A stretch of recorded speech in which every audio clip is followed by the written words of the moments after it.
Hello, this is Christy. Let's have a look at the new Riverside editor. I want to give you a quick walkthrough of all that is new, and today we will start with the new interface. So I want to show you what has changed, what has improved, what you can do in the new editor, and where everything has moved. Not much has moved, but a lot of stuff has been added, and particularly the editor is now so much more fast, more convenient, and you will see how easy it is to make room for editing in your interface. In the next video, we will look at the timeline and all of the other functions in detail. So if you haven't subscribed, go ahead and subscribe now. And let's have a look at the new editor now.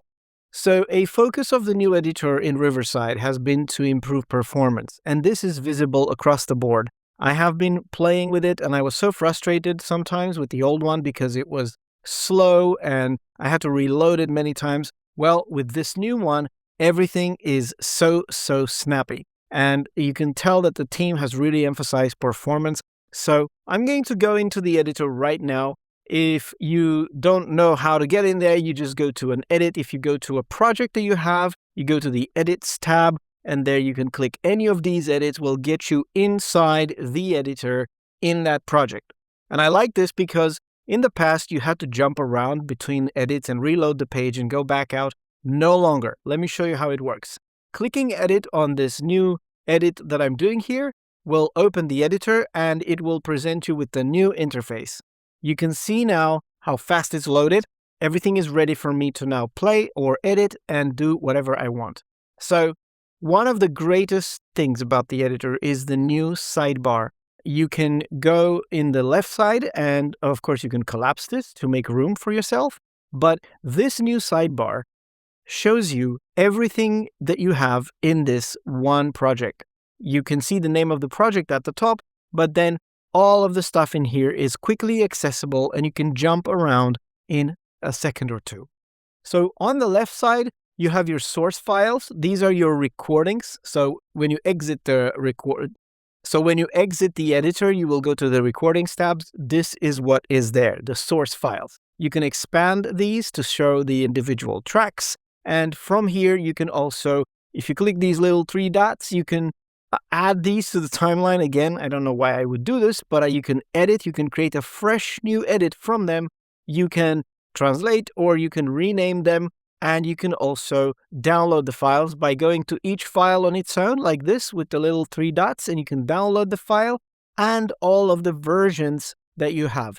The same thing you can do outside of the editor. You don't have to be in here to do this. You can do it from the recordings tab, but in here, everything is convenient, and you can just click and get the files that you want.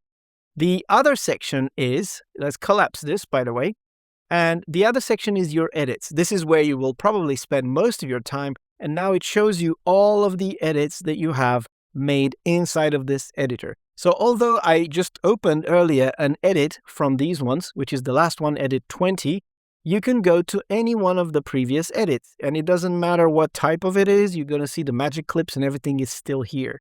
So if you want to see all the edits in one go, you can click on the edits folder. So if I click on it, it's like a folder really. All of the edits are here. You can see how quickly they load. If I want to go back to my edit just now, click on that, and I am in here. Just quick switching between edits in a fraction of a second, really. So I'm now in the editor. I can do edits and stuff like this. You can also rename stuff. You can rename your edits, which is something that I recommend you do when you create a new one. It will tend to give it the same name as all the other ones, except like put a number maybe, but I like to edit them and rename them as soon as I create them. So if I go back just for a second to the source files, and I say, actually, I want to start an edit from scratch, nothing done. Click on the three dots and I can say edit. What this is going to do, watch this. Without taking you out of the editor, it creates a new edit and opens it up. It's edit 21 you see at the top here. And my recommendation is go ahead and rename this immediately. It's also here on the sidebar, always showing you the latest one at the top.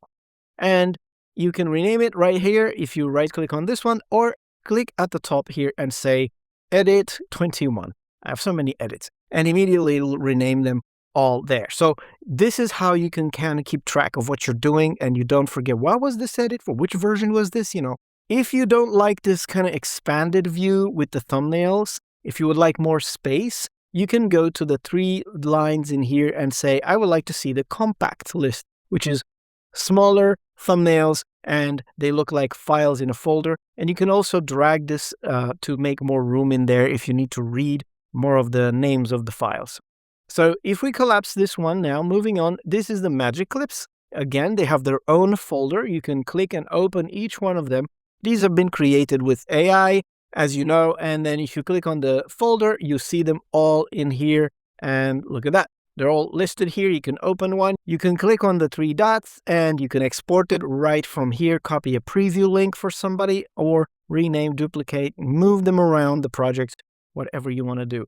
Now, closing the magic clips, you have your exports too. So all of the versions that you've exported from this project are in here under exports. You can go to each one of them and here you can share it or, add it to your schedule. And again, download the file, edit again. If you want to resume editing on that and do some more changes, you can do that here or copy the preview link if you want to send it to somebody. Finally, assets. You've got show notes and all the other stuff that the AI is doing for you and the snapshots, which I very rarely use, but there you go. They're in here. So as you can see, this new side panel here provides so much faster navigation in your project. So you can see at a glance everything you have in the project. So here's the cool thing. I'm going to go back to my edit now, edit 20. And then if you say, well, I would like to move this all out of the way and have more space for editing. Well, that's very easy now because you can go to this little button here and close the sidebar. And here on the right, you can click on the co-creator or whichever tab you have open here from the tools. You can click on it and close it. And here is the timeline. Okay, I can close this one from this button here too. So look, I've got so much space now for editing. And another thing I like about the editor, because the old one was feeling a bit claustrophobic, you can now move and resize any one of these panels. If you would like to just work on the text, you can make the video super small. If you want to focus on the screen stuff, you can do that. You can make that one larger. And also the timeline, you can raise that up because in the next video, I'll show you, you can do so much more with the timeline now. Multi-tracks and all the other things you can add on here. So I really needed that extra space. Coming back to the side panel, I want to show something. This is a new feature that was added. I've done it in another video, but I just mentioned it here. When you have all this AI stuff that's doing magic clips, magic segments, magic episode, show notes, some people have said, look, I don't want to have these generated up front. Like when I finish recording, it goes ahead and does those. I don't want that. I don't care for it now because I haven't yet had a chance to edit my episode. So I would prefer to first edit and then create clips from that one or extract, fragments, whatever I'm doing. So for that reason, Riverside now makes it possible for you to turn those off. So if you go to the top here where you have the 2 options, the brand and personalize, you can click on personalize and you can turn off. And you see, I turned these off now just to show you. I have still the newsletter enabled, but I can turn that off as well. So you can turn off all of this AI stuff that's running automatically, all these workflows, they're called workflows now, which start as soon as you finish recording, they start and they create all these things for you. There you go. Yeah, now you can turn them off. And if you want to keep them on though, if you turn them on like this, you can go and expand this and you can personalize all of the options for each one. Okay, so you've got your, if you want your magic episode to be 16 by 9 and then how you want to switch your layout and if you want to apply your brand or not and how to remove the pauses. Maybe you don't want to remove pauses at all, which is, for me, it's off right now. You can turn on and off all of the individual options and customizations. And for many of them, you can even set parameters. So very much flexibility in here.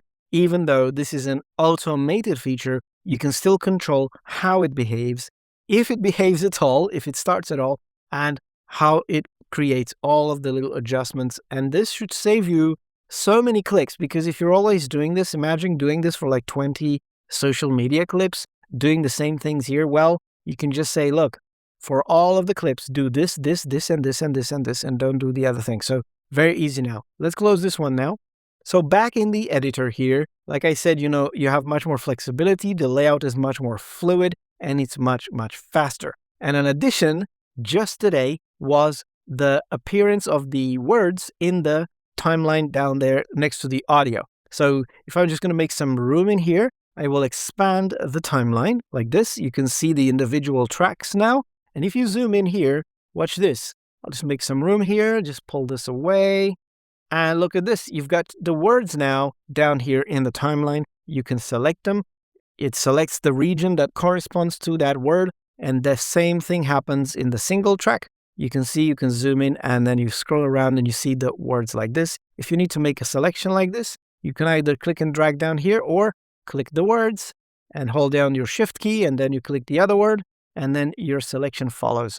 Very nice and easy. But we will cover this in the timeline video, okay? I don't want to go into the timeline too much now. There's the new editor. The other things that you have in here are, I'm just going to go quickly over all of the interface. So the side panel we have seen. Then you have the top bar, which has the the same selector for the aspect ratio. You can change your video to landscape. You can make it square if you want. And you can make it vertical if you like. So it all rearranges for you like this. Let's go back to 16:9. You can even switch to audio only if you don't care for video. And that's going to get the video disappear. Look at this. But it's not all gone, because if you just care about editing audio, you don't want to see the canvas. It's not all gone, but you're like, oh, I changed my mind. Let's go back to 16:9. It's all back in here. Nothing is destructive. The other thing that I like, which has saved me a couple of times, is the version history. This is a new feature introduced just in the new one. If you click here next to this little cloud thing, if you click on this, it opens the version history panel. This remembers and saves snapshots of your edit as you go.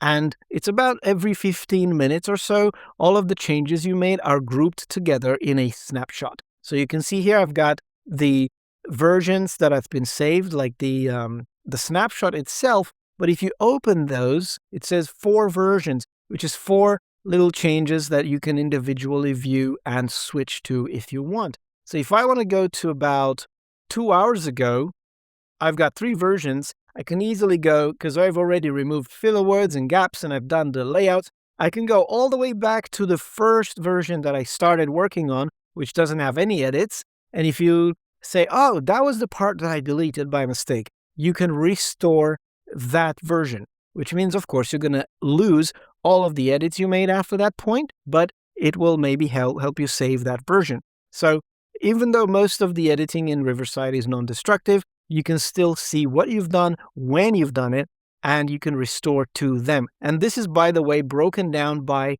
users. So I'm just myself in this account here in this studio. It's just my studio. But if you have other collaborators, which you can get by upgrading to the collaborator pack, then you can get extra people working on the same edits. And all of these edits and snapshots will be now evidenced by who made them. So this is really powerful stuff.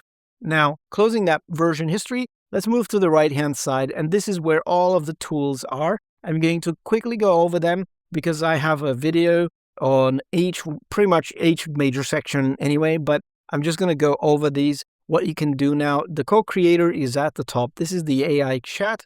You are asking it to do stuff for you and it will do it.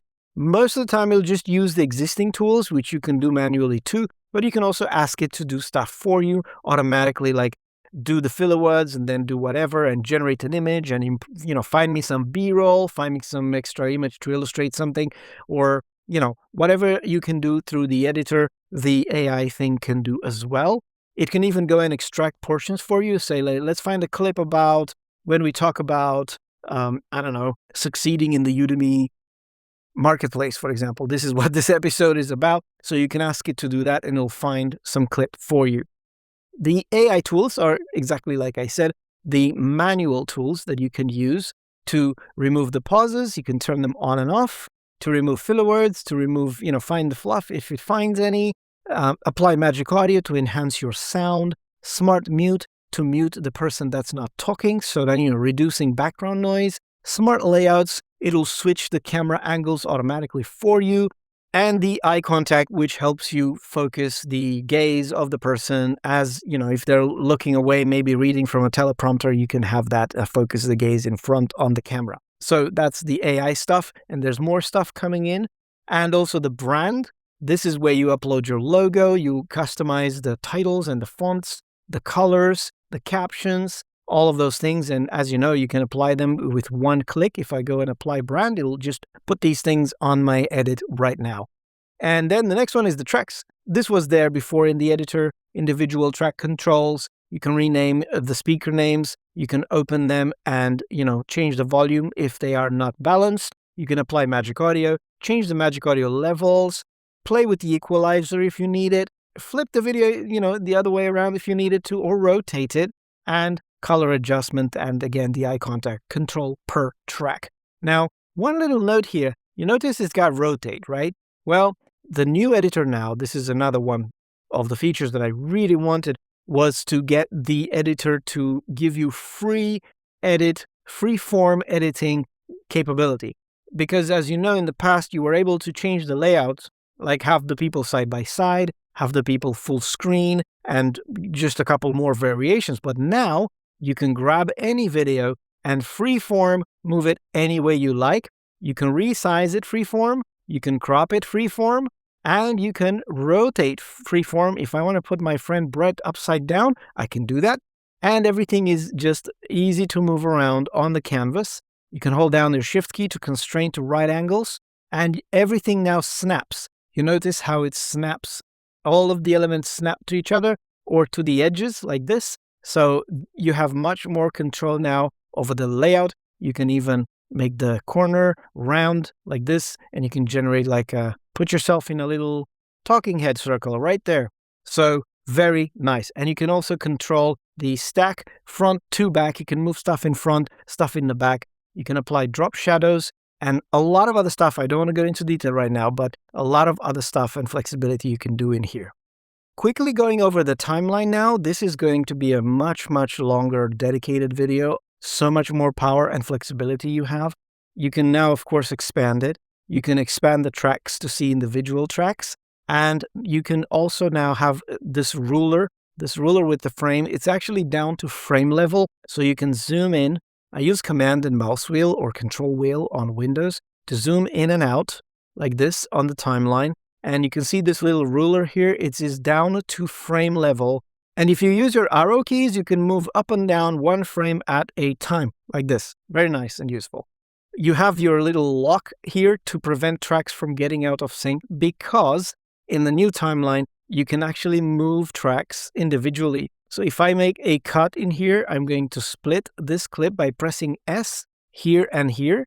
And if I unlock it, look at this. I can grab this clip and move it around on the timeline and place it where I want, So this is much more flexible, especially if you are trying to fix crosstalk. For example, people talking over each other, you can now grab these tracks and move them away from each other so that the audio is fixed and you don't talk over each other. And then you can fix the video overlapping with a different scene or a different layout. So it's really powerful like this. You can also now change volume specifically for a single segment. So this segment that I isolated, I can now turn that one down or up, and it doesn't affect the entire track like it used to do in the old editor, right? So I've got all of this flexibility now to control individual portions. Maybe there's someone super loud at some point, or you want to mute or slightly reduce the volume of different portions. If the sound is not sort of balanced, you can do this now for specific portions that you want.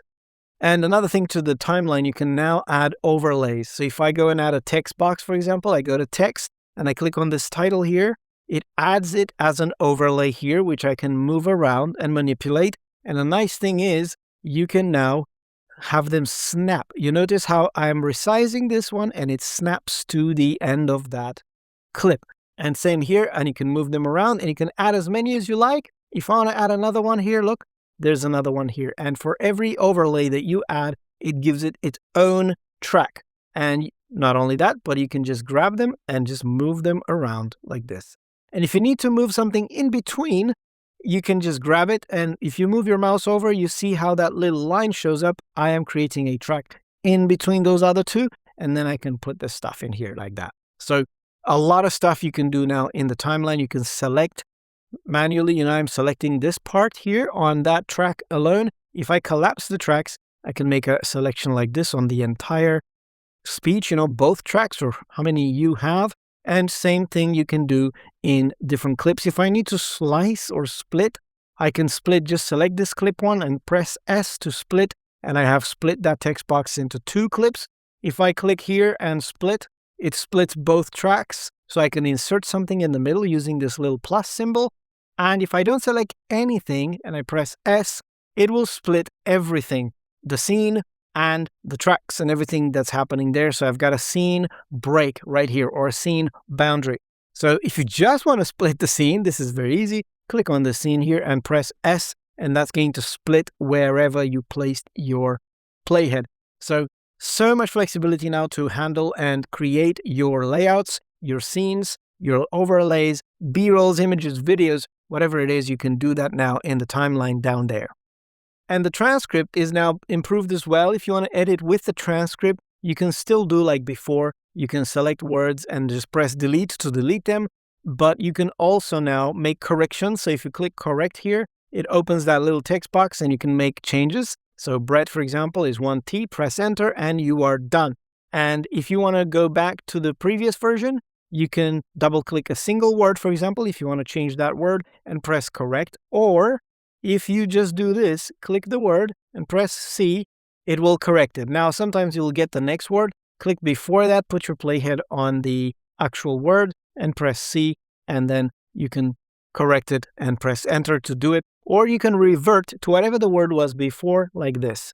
So it brought back the Brett TT with the double T. That's not correct. So I'm double clicking on that word and making my correction again. Press enter, and you have done it. You notice that Riverside shows you the words that have been corrected. It shows them to you underlined. That's easy because you can then spot what you've corrected.